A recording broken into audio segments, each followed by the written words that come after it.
Sevgi est née en Allemagne et a grandi à Wiesbaden. Elle est diplômée de la Realschule et fait un stage en tant qu'assistante juridique. On pense qu'elle a été mariée à un proche le soir du Nouvel An 2000/2001 lors de vacances en Turquie. Tonke vient en Allemagne mais n'apprend jamais la langue. On dit qu'il préfère jouer et boire. Leur fille est née en 2002. Sun Sevgi veut divorcer. Son mari est violent et attire rapidement l'attention de la police.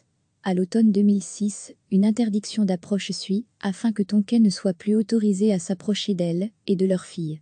Il n'obtempère pas et doit rester en garde à vue pendant 3 jours. Dans sa déclaration, Sevgi dit qu'elle a peur qu'il la tue. On lui accorde le droit de résidence pour sa fille. En novembre 2006, c'est-à-dire alors qu'elle est toujours sous le coup d'une interdiction d'approche, Sevgi est assise avec sa fille dans un bureau, peut-être celui de son nouveau petit ami. Tonke enfonce la porte vitrée de l'extérieur et tue sa femme de 10, 16 ou 18 coups de couteau devant leur fille de 4 ans. Alors que la mère se vide de son sang, il prend la fille et s'enfuit. Mais Sevgi est tout de même capable de donner un nom de l'auteur du crime à la police accourue. De plus, des témoins l'ont observé.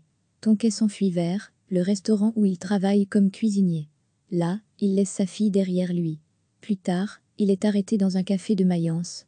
Dans un premier temps, il nie le crime. Selon d'autres rapports, il refuse de témoigner. À un moment donné, il avoue, mais prétend ne pas se souvenir du crime.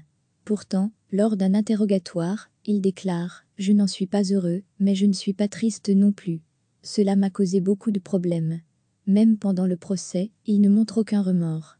Alors qu'il est encore en détention, il écrit une lettre à son père, disant que sa femme a reçu la punition qu'elle méritait. Tonke est condamné en juillet 2007 à 14 ans de prison pour homicide involontaire. La défense fait appel devant le tribunal fédéral. La fille est placée dans un foyer d'accueil. Lorsque son père sera libéré, elle aura 18 ans, en supposant qu'il purge la totalité de sa peine. Si elle ne vit pas selon ses valeurs d'ici là, elle pourrait également être en danger. Merci d'avoir regardé cette vidéo et de nous aider à construire une grande base de données d'histoire sur les crimes d'honneur. Veuillez vous abonner à notre chaîne Crimes d'honneur sur YouTube.